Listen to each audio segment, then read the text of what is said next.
Hello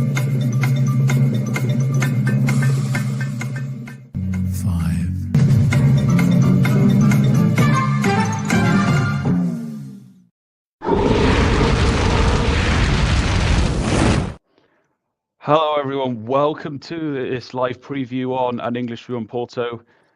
But as we look ahead to Porto versus Ahly, what will be a massive encounter and definitely a must-win for both sides. And here to preview this huge game with me is Roja, who is an Ahly fan. Roja, welcome on. Welcome, Matt. Thanks for being here. So I suppose the first place to start is I'll screen share what's at stake for both sides. Clearly a win is needed. Both teams need to win actually this match. Like, they're going to fight very hard for the win. Absolutely. Looking at the standings, a win's needed. Maybe Ahly probably need a bigger to win by a bigger margin, but we'll get a bit more into that later down the stream. But on the Porto sides of things, so far, I'm thinking the first result was sort of as expected. Not a bad one to get a draw, but then the second game, it was a horrendous result. Losing to Inter Miami, a side that's not only generally bad defensively, but they had 3 of their first choice players missing, albeit Jordi Alba did come on as a sub. But Yes. first half, I'd say that Porto were the better side. Generally, they did look the better when it came to chance creating. But even then, a lot of the time, whenever they were playing passes forwards, the synergy was just not there between the ball receivers and the passing, which sometimes it worked, but other times it just didn't. And clearly, Porto needed to try and kill that game off in the first half, considering the way Inter Miami got 2 goals fairly early on in the second half. I think that the reason they didn't kill the game early on, that they never thought that Inter Miami would have the chance to score 2 goals. Like, they thought that it was going to be an easy game due to Inter Miami's performance against Ahly. I think this is what gave them the idea that the game was easy, so they didn't really put a lot of effort in it. Maybe because, but as a matter of fact, after Inter Miami scored, Porto never really recovered, and the chances they did have looked lackluster, and they didn't really have a convincing chance that I could remember within that second half. And then there's of course the penalty incidents in the first half, which I'm 50-50 on it. Certainly, the offender of the foul was definitely unlucky. He doesn't get the ball, but it's one of them. But the other thing that's kind of worth saying is, myself and Rui were talking about this on the Inter Miami preview, that clearly the formation and the lineup that kind of best suits Porto, if you just go off the players, would be 4-2-3-1 with Fernandes, Perez, Marcano, Mora, Eustachio, and Varela in that defensive section, and then of course the 4 attackers sort of speak for themselves. But and even if somebody wanted to stick with his back 3, you could still do it with Varela and Eustachio together, and with the 2 attacking wing backs. But he went with the same lineup against Palmeiras, which I mean, it got us the result, but but Palmeiras weren't far off of scoring, and Zepedro, who sits in the middle of that defense, he's just generally not a good defender. And then I think as a result, we got exposed down the flanks in the second half against Inter Miami, and the defensive lapse for that equalising goal. Things have got to change for this next game, and we'll discuss exactly on the lineup soon. But Roa, what have you thought of Porto from this World Cup as a whole, and have you had a chance to see the rest of the Group B games? Well, unfortunately I missed the first match of Ahly and Inter Miami because it was in a really bad timing for me.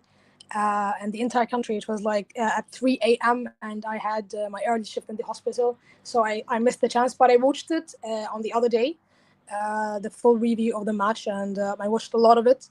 I got to watch Porto and Palmeiras, and I got to watch a full match of Porto and Inter Miami, where I was surprised because I never thought that Inter Miami could recover what happened in the first match, and I didn't even think that they would be in a level where they compete against Porto, because it's not just that the football in America is not like in Africa, Asia, and Africa, and Europe, because in Europe and the other continents we take football seriously, and it's the first game for all.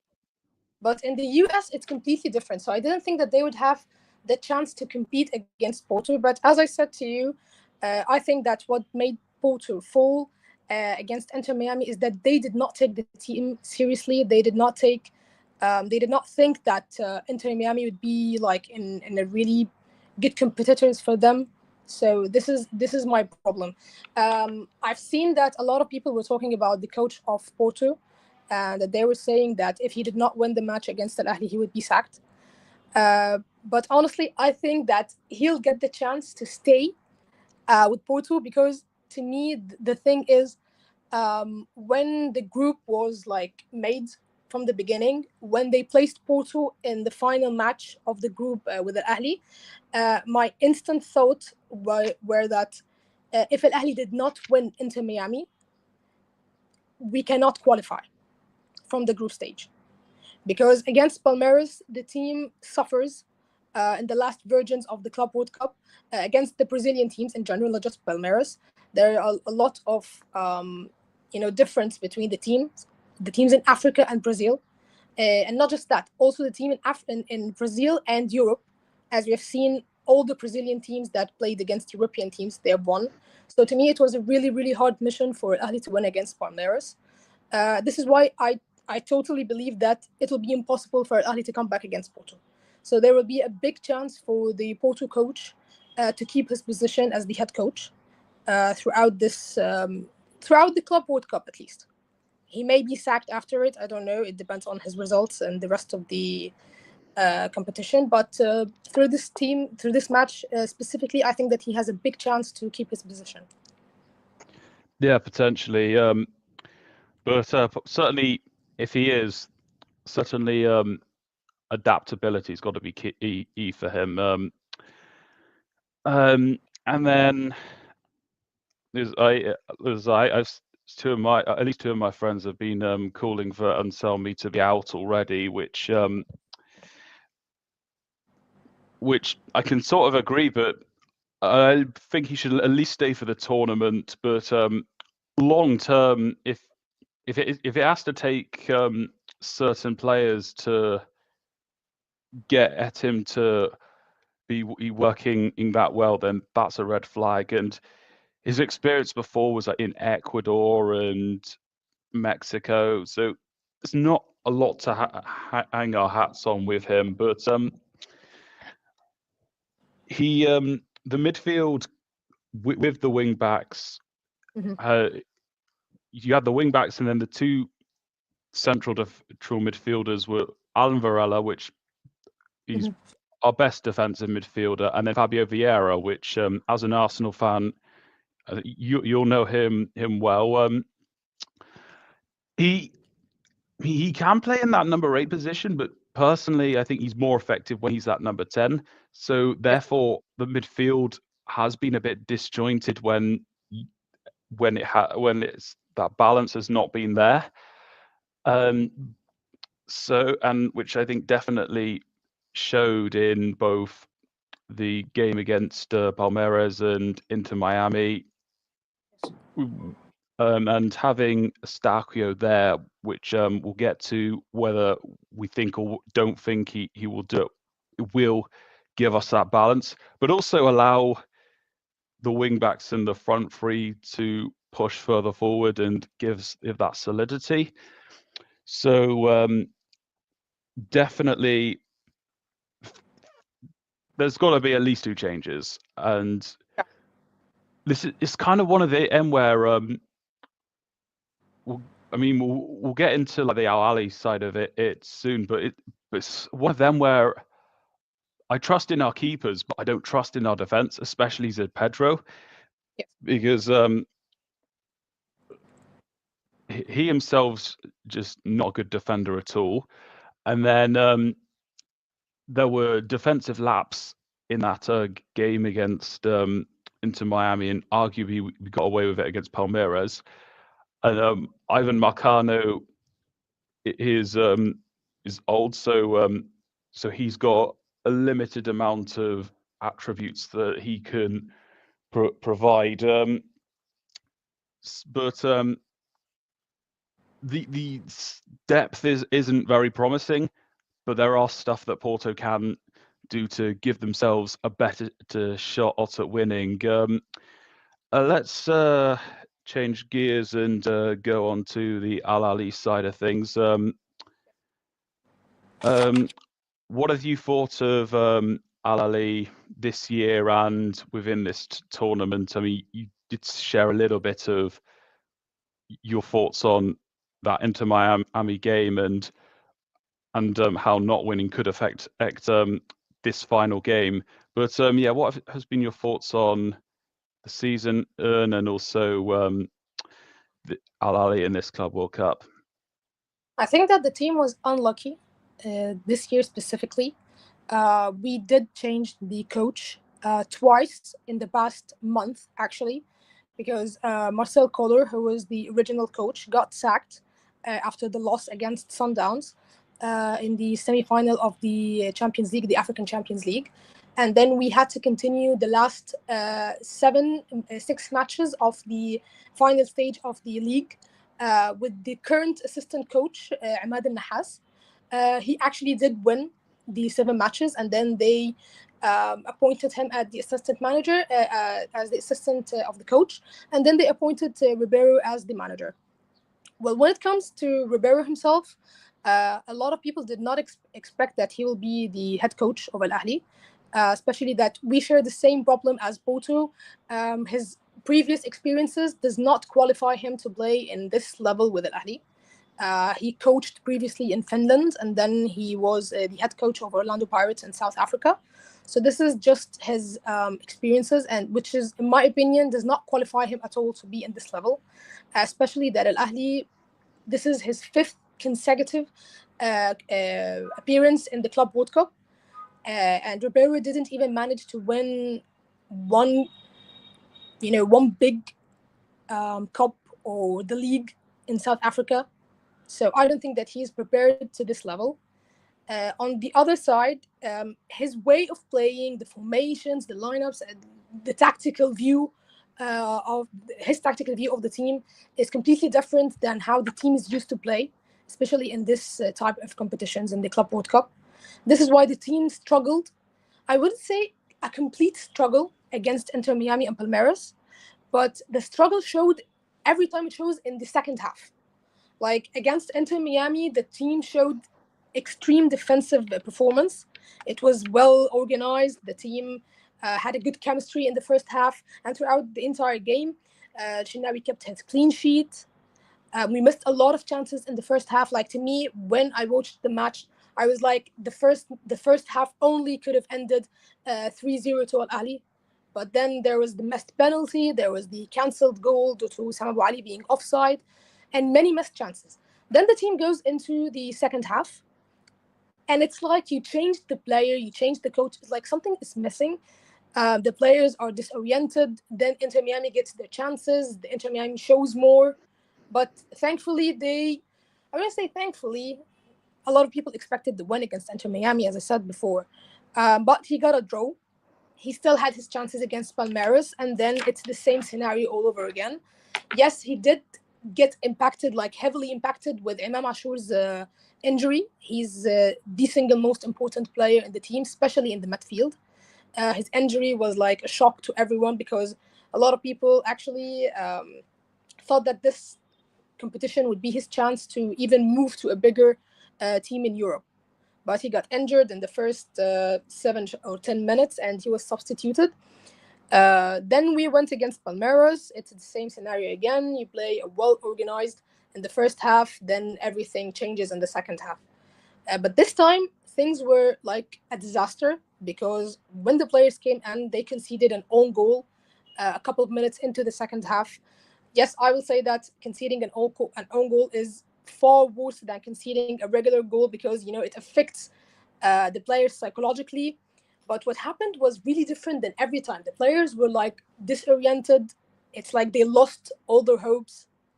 A couple of minutes later, they conceded the second goal, which was like a huge mistake from like 4 to 5 players on field that directly resulted to this goal from the foul being played wrongly to the players chasing each other, not the opponent's players.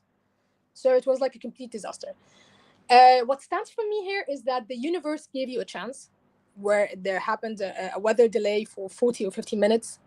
And then everybody thought that within this weather delay, it's like something will happen. The coach will talk to the players. Maybe he'll change his plans. He'll change something in the lineup.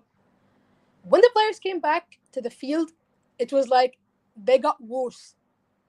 They don't know how to pass. A lot of missed passes, a lot of balls on the outside. The players don't know where to stand. Even his substitutes were like had a big question mark on them.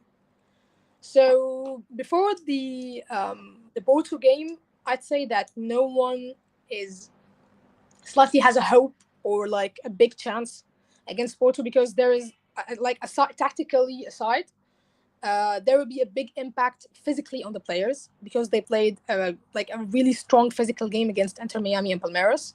So like physically, I think that if Al Ahly doesn't score, because Al Ahly needs 2 goals, he needs to win 2-0 and for Palmeiras to lose with more than a goal for Al Ahly to qualify from the group stage. So if Al Ahly doesn't at least score 1 goal within the first 50 minutes, or at least 1 goal within the first half, there will be like it'll be like an impossible mission because the players will not stand physically against Porto. They will collapse after 60 minutes of the game. So to me, this is my view on what's going on in the team right now, especially before the Porto game. In my opinion, there might be a chance if Ribeiro changes his beliefs about some players. And to me, it's not just Ribeiro's thoughts. I think that he did not get a long time to form like a full thought about every player and to get to know their abilities.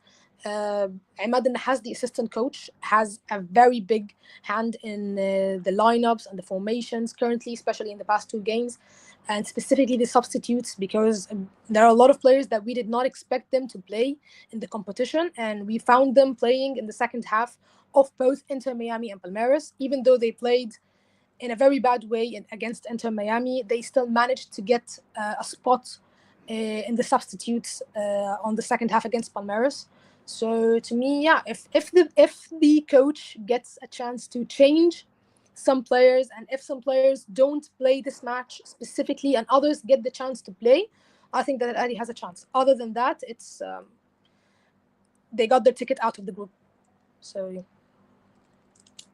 okay, yeah. it's what's happening in Porto actually. The coach chooses, like he specifically chooses some players. Everybody knows that they're bad or they're not on the level for these matches, and he still chooses to play them. He finds that he's wrong 1 time, 2 time. Is he going to change his opinion in the 3rd time? You never know. I hear you. So yeah, when I wasn't able to watch the game against Palmeiras, but when I saw the game against Inter Miami, for the most part, I thought Ahly did look like the better side and probably did deserve the win. They certainly counterattacked very well in the first half. The only problem was just the finishing, and that might help Porto if Al Ahly don't get that fixed. And certainly Claudio Ramos, who second choice goalkeeper normally, but he has stepped up, especially against Palmeiras, and I don't think he could have done much about the goals that he conceded against Inter Miami. But I could certainly see him doing some one-on-one saves that we saw from I forgot his name, the goalkeeper of Inter Miami, but yeah, but defensively there can definitely be an issue, and this might cause make both coaches to go pragmatic, given what's at stake for at least 60 minutes.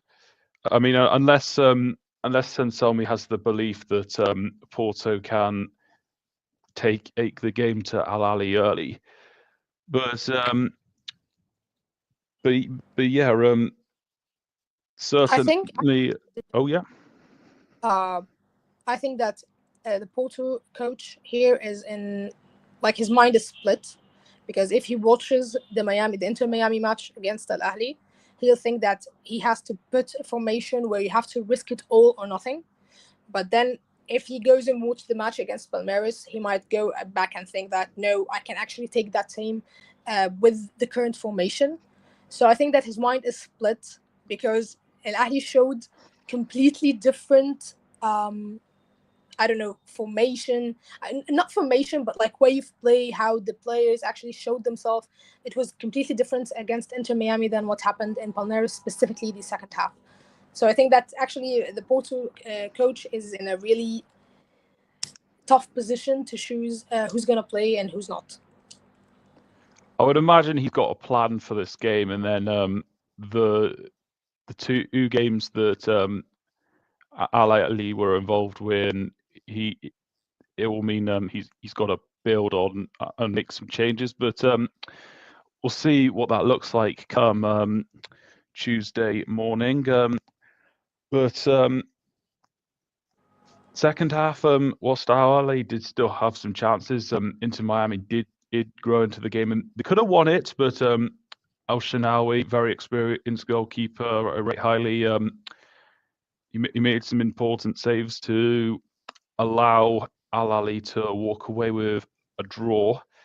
But I'd still say Al Ahly were overall the better team, even though Inter Miami did look promising in the last 25 minutes. Yeah, so the only real info I managed to get on the Palmeiras Al Ahly game was, of course, the rain postponement.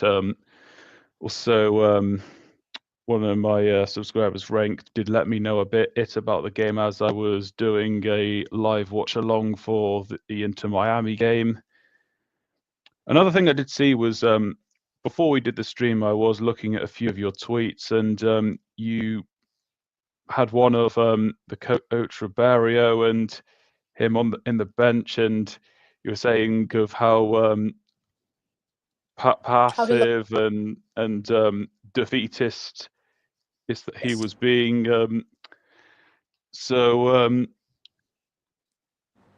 Is that a sign of things to come if things don't go well for Al Ahly in this next game? And what else can you say in regards to that moment you were talking about?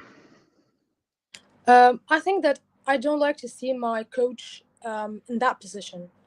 The score was 2-0.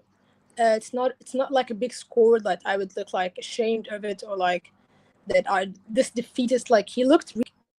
It's okay. You lost a match. It's not a big deal. This is your second match with the team, so it was like totally acceptable to lose a match. But for my coach to look like that, like he was literally sitting like a little child, like when there's a little child that did like a mistake and he was like just sitting like this. To me, it's unacceptable. Even if it was like in the last minute or last 2 minutes, it doesn't matter. It's just like if I was a player and I was losing or anything, it was a draw or anything, and I look to the bench and I see my coach in that position, I wouldn't have something to do. I would like accept the defeat. Like, look at my coach. He's just sitting there looking defeated. And also, like, as a player, I would accept the defeat as well. This is why I commented about how he looked. I think that this is like a big red flag to me about the coach, personally, like about his personality. Because I like my coach to be competitive. I like him to not give up easily. The way he showed at the end of the game, it's like you would think that we're losing 10, like Auckland lost to Bayern Munich. But no, it's like 2-0, and it's not a big deal. If you look at him, you would think that we lost all our chances and we're going back to Cairo with a shameful defeat. I just didn't like how he looked, to be honest. And I don't generally like any of my coaches looking like that. Like, I wouldn't like it as an Arsenal fan to look at Mikel Arteta and see him looking like that. It doesn't give a good idea about the coach and about his personality. So yeah, it's a bad sign about his personality, to be honest. And it's a basic mentality to get right.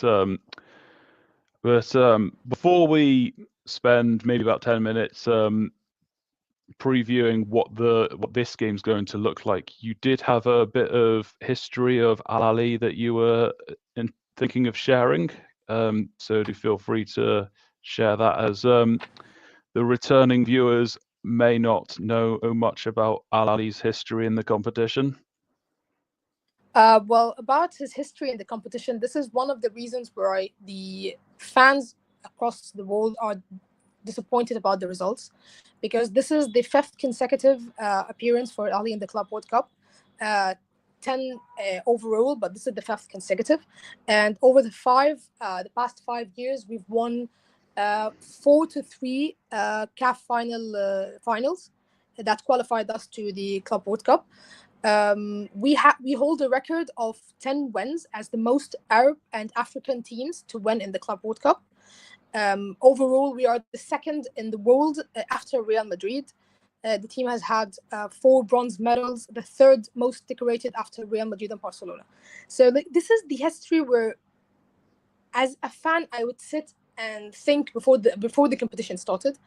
I think that everybody thought that we had a big history in this competition. Why not qualify from the group stage? Why not go far in the competition? Especially that the club spent a lot of money on this summer's only this summer transfer window. We've got like 4 to 5 super players, including Zizou and Mohamed Ben Ramadan, 2 of the players that really showed well in this competition. So this is why people were disappointed, especially after like losing to drawing against Inter Miami is where everybody thought that it slimmed our chances. You cannot win Porto easily. Like, even if you have a chance against Porto and winning or even drawing, it's gonna be like on a lot of coasts. Like, the players are drained physically and mentally before the Porto game. Porto has more chances to winning the game due to them, I don't know, the physical abilities, the players itself. Porto is used to playing on a higher level. This is why they qualify physically for the match more than us. This is why I said that if Al Ahly doesn't score in the first 45 minutes, we won't have a chance, because the players they will collapse physically. This is like something that the coach has to know. So yeah, this is basically how everybody thinks about the match. Okay, fair enough. So it's definitely going to be very important. Sounds quite similar to Slovakia in the last Euros. In the knockouts, their best chance of beating England was to score in the first half, which almost worked for them, which they were successful at that point. But I digress. So I'm going to just share my screen again because to give us like another reminder of what's at stake. Both sides need to win, and I would say it would be better for Palmeiras to win, given that they're on a stronger goal difference, and from Al Ahly's point of view, it would mean not having to try and chase too many goals if it is to be that way. So because currently Palmeiras have the head-to-head. Given the how good do you think Al Ahly are defensively generally? Because apart from like the first half in against Palmeiras, which looked promising, and there were some moments in the first half against Inter Miami. The attack hasn't looked too convincing for Porto. So how do you expect Al Ahly to manage defensively, even though Samu, Audrey Mora, and you could say Fabio Vieira and maybe one or two others can look good. So defensively, how do you think Al Ahly's going to be? Honestly, I don't have a lot of worries about the defense. The only thing that I worry about the defense is the right back, Mohamed Hani. Throughout the past couple of years, like since 2016 till this day, Hani has been a big problem in the defense, except like 10 matches throughout his career. But he's a very, very big problem defensively. One of the things I worry about him is that he does not give me the outcome when it comes to the attack. He doesn't make a lot of crosses. He doesn't make a lot of runs to support the attack. And even his runs are like useless. So there is no attacking side for Mohamed Hani that would make up for his bad defensive appearance every match. So I think that if Porto has a big chance to strike Al Ahly, it's going to be from Mohamed Hani's side, from the right back. I don't have anything to say about our center backs because they're both actually doing well. Although a lot of people were saying that Ashraf Dari, the second center back, is actually injured and he may miss the game, but I don't know if these were like rumors or it's true.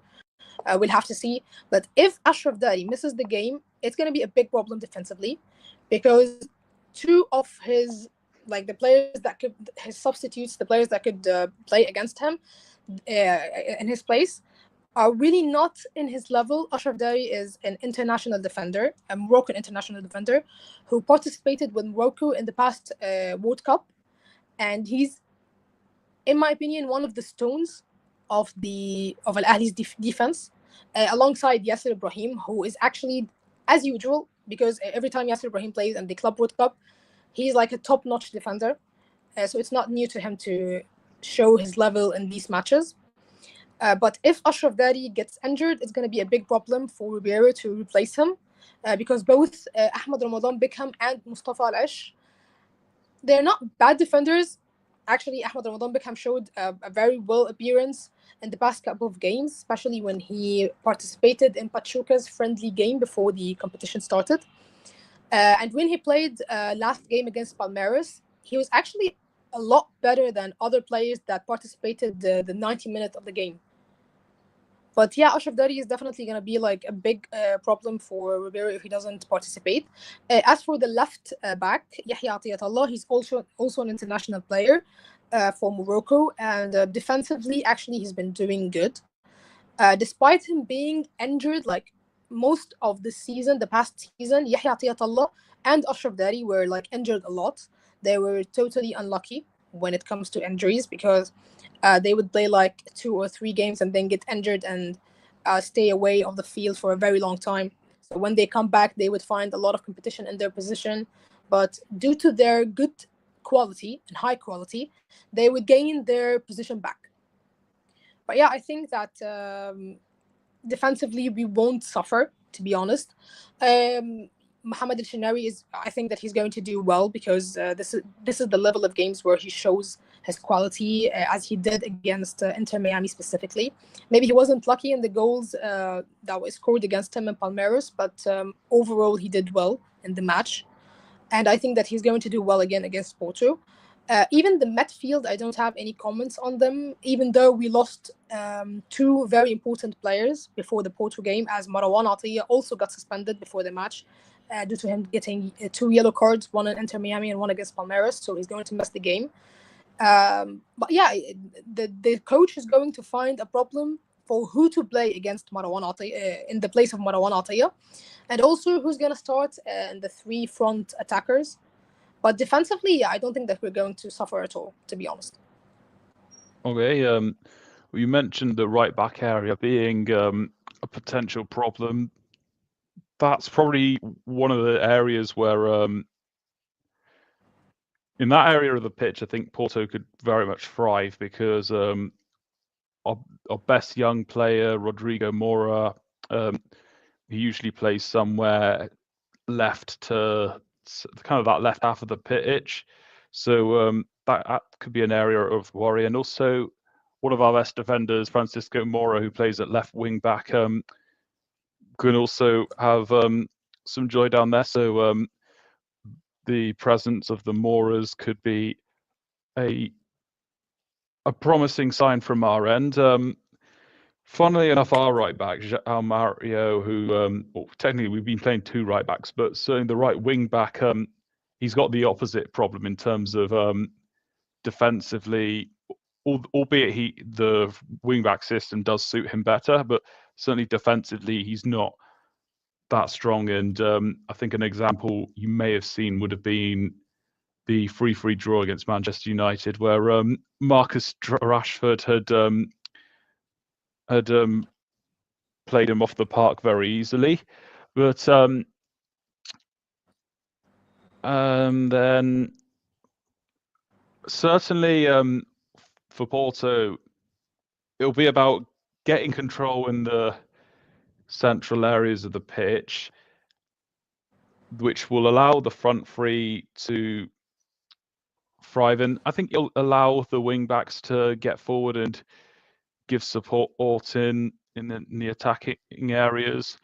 So I'll get into detail what that would look like lineup wise soon. But certainly a big thing's going to be about can both teams take their chances, because we've seen that be a problem for Ahly, especially in that Inter Miami game, and we haven't seen the best of the Porto attack either.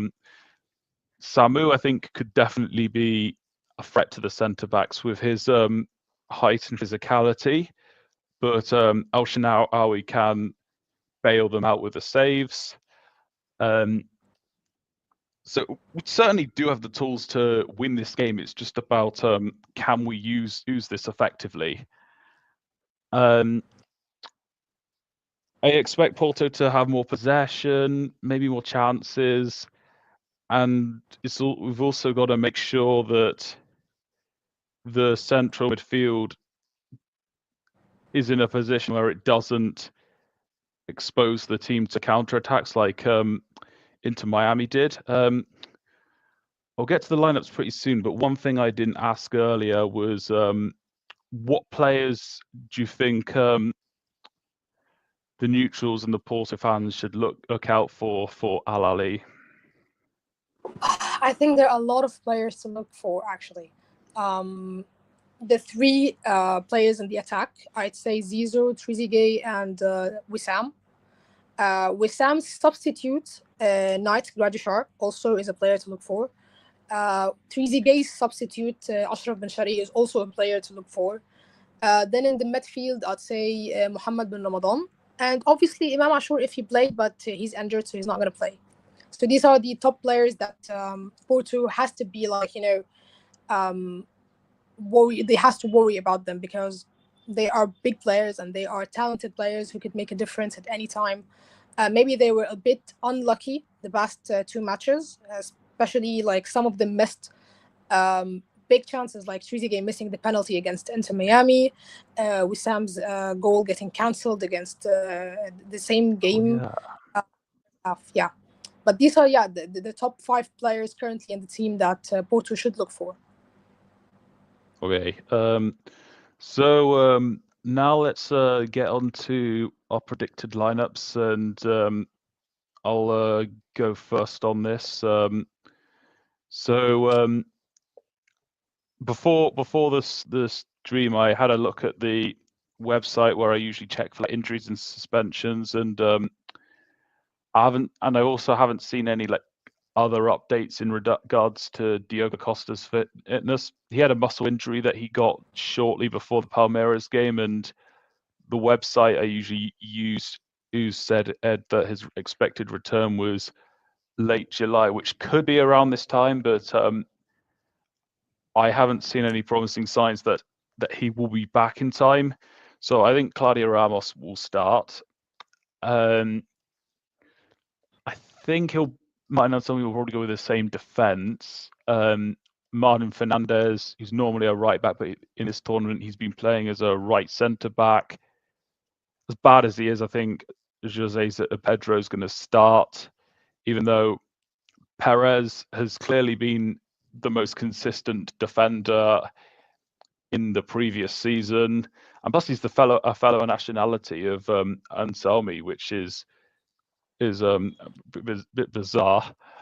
But I can definitely see a way that he might start to come in, but it'll probably more likely be for Fernandez if he does come in.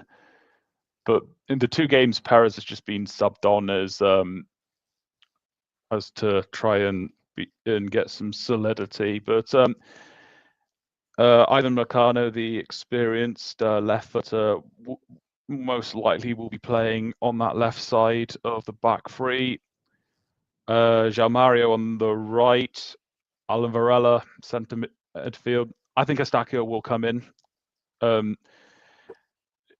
I think given the way that there was some instability within that area of the pitch, and the fact that the attack has been not to its best, I think Eustáquio will also come in to help give that other half of a pitch a platform to be dangerous. And Francisco Moura on the left, and then I think Gabri Veiga will get dropped. He's not really had an impact in this tournament, and I think behind the striker, I'll say Fabio Vieira's on one side, Rodri Mora's on the other side, and I expect Samu to start, having scored the penalty and has been the best striker. So that would be only one change actually, but that's kind of what I'm thinking is going to happen. Roa, how do you think Ahly is going to line up? Well, I think that if he wants to do something, he will put more attackers on the field more than defenders. Like, especially, I would prefer him stopping Hani for like a midfielder, actually at least like midfielder.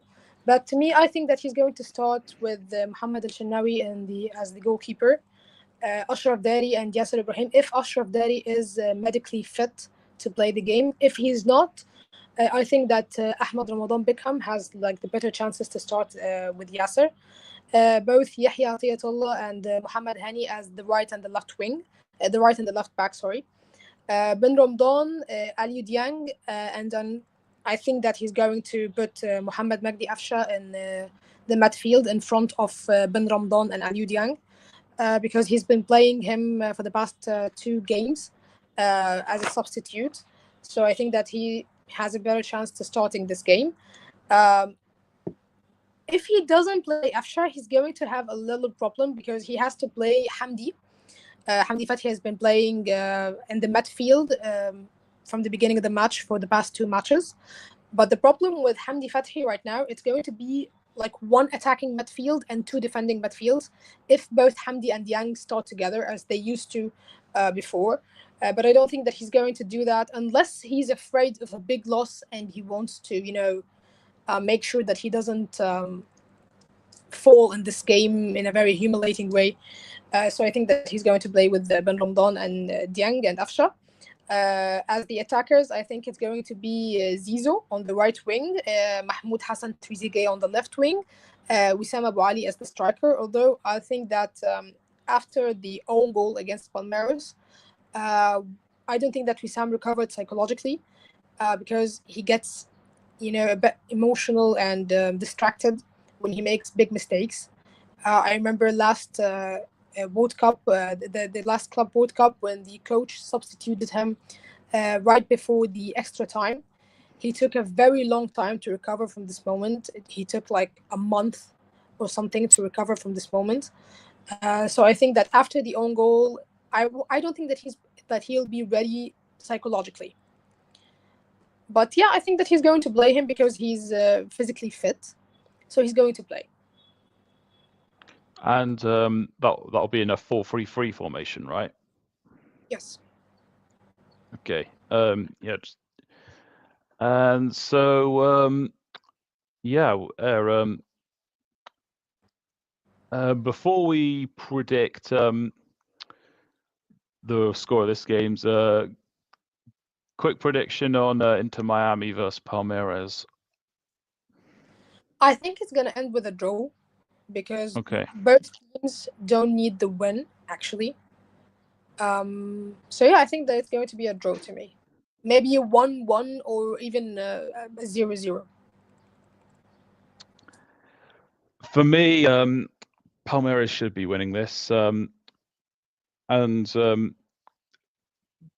they've got a much better defensive spine than Inter Miami have, and Mascherano's not particularly the best coach. So I've got Palmeiras winning this 3-1 and definitely give themselves like the best chance of topping the group, even though that will likely mean they play PSG given the result Botafogo got against them. But on to the prediction of this game, one that both will have to win. May not matter if you're on one draw or comes about, but what do you think the score's going to be in this game? Well, personally, if Al Ahly has if they manage to, keep the team well organized throughout the entire match, not just the first half, I think that we have a better chance in a draw or even a win. And honestly, from what I've seen with this team, I think that Al Ahly could win 1-0. Other than that, if they couldn't keep it up, I think it's going to be a clean 2-0 to Porto. Indeed. Definitely the latter end of the game is going to be key, and I think that can definitely play into Porto's hands. I think we're going to start with some stability and Porto looking for the best chances to attack. But I think I'm a bit conflicted on two scores because I think Al Shinawi is going to be pretty key, and I don't imagine Porto to be as clinical as Palmeiras, which is a bit of a surprise to say so, given the options we have. Beforehand, I was pretty confident on a 2-0 win, and I may even go back to that. But right now, I'm thinking Porto will come away with a 1-0 win, and that's enough to win them the game. And then if Palmeiras win by a favourable amount, that pushes Porto ahead on goal difference to that second spot. But I expect Al Ahly to give a good fight, at least for 60 minutes. And the thing, when you look at the both teams statistically in the past two matches, you would find it like very hard for each of them to win the match. Like it's going to be a really hard match because both teams statistically and when you come to numbers, they are really like on head-to-head level. Yeah. From what we've seen in the past two matches. But as you said, both teams suffer from the same problems when it comes to the final touch of the attacking players, the coaches' beliefs of certain players that don't deserve to play, but they find themselves in the starting position. So I think that both teams suffer from the same problems, and I think that this is going to reflect on how they show on the pitch and on the field against each other in the next match. But yeah, I think that it's going to be a really hard match. Maybe, as you said, it won't be like an easy match for one of them, especially for Porto. It's not going to be an easy match, and it might end for 1-0 for one of them. To be honest, this is like the safer option for both teams. But a 1-0 for Ahly doesn't qualify him to, qualify from the group stage. So this is why I said that Porto wants this win more than anything. Yeah. Unless Palmeiras were to be into Miami by, I think it would have to be 3 goals because if it's 2, then into Miami will have will still be above Ahly by on goals scored. So, but yes, certainly one of them get the win first, and if you need to expand, then so be it. But for those watching on the replay, and I do usually get at more views on the replay, do give your predictions in the comments. So remind me what yours was. I think you said a draw, didn't you, for the Porto game, Porto Ahly? Yes, I said that it could be a draw or like a 1-0 win for one of them. Yeah. You did I think you did also mention something about 2-0 to Porto, didn't you? Yes, I said that if Al Ahly didn't get to organize themselves for the full match, like if they still repeat the same mistake of being well organized in the first half or the first 60 minutes and then getting completely disoriented, I think that it's going to end 2-0. But if they show strong organization, the players show their abilities, I think it's going to be like either a draw or even the team could win 1-0. It depends on the form and how the players, their physical state before anything, because honestly, I'm really worried about the physical state of the players.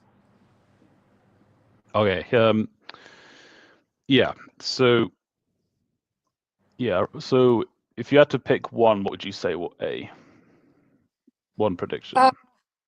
I'd say 1-0 to Al Ahly. Okay. So we've both said 1-0 to either of our nations, our clubs, but certainly it's going to be a big one, and one of the other teams are going to need to win to even allow a chance for either Porto or Ahly to get through. But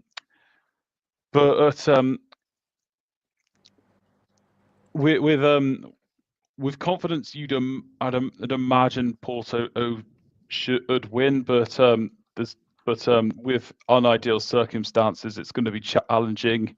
But yeah, I think Porto will probably play enough to get a 2-0 win, but El Shaarawy will be there in most of the moments to deny Porto, and I think it will just be a 1-0 victory. But any final thoughts before or we close off? I just hope that the team recovers from their mental and physical state from the Palmeiras match, and I really hope that they show their real abilities, because they haven't shown full of their potential and full of their abilities in the past two matches. I think that we have a lot to offer and a lot to show to others in this match. And I think that if Porto goes into this match as an easy match and they think about Ahly as an easy target, I think that this is where Ahly could show them the real surprise. And you never know. Maybe Ahly could clinch a 2-0 win, and maybe it will be a surprise for the entire group stage. But we'll see. You know that football is unpredictable, and everything could happen actually in the match. Indeed. Is there anything you'd like to promote before we end the stream? No, thank you. I'm good. Okay. So yeah, thanks for everyone who dropped in during the live. Thanks to everyone who's been watching on the replay. Give us your thoughts. Thanks, Roa, for coming on to give your contributions and give us the bigger picture on what's at stake for Ahly. Thank you. Yeah, that's all right. If Porto are to advance to the next round, George and Rui will both be available to come back on, and we'll preview what would be the Group B winner versus Porto. But that's it. That hangs in the balance of what the result's going to be this coming Tuesday morning. But yeah, thanks once again, and everyone for watching, and to Roaf for coming on. And until next time, Forza Porto.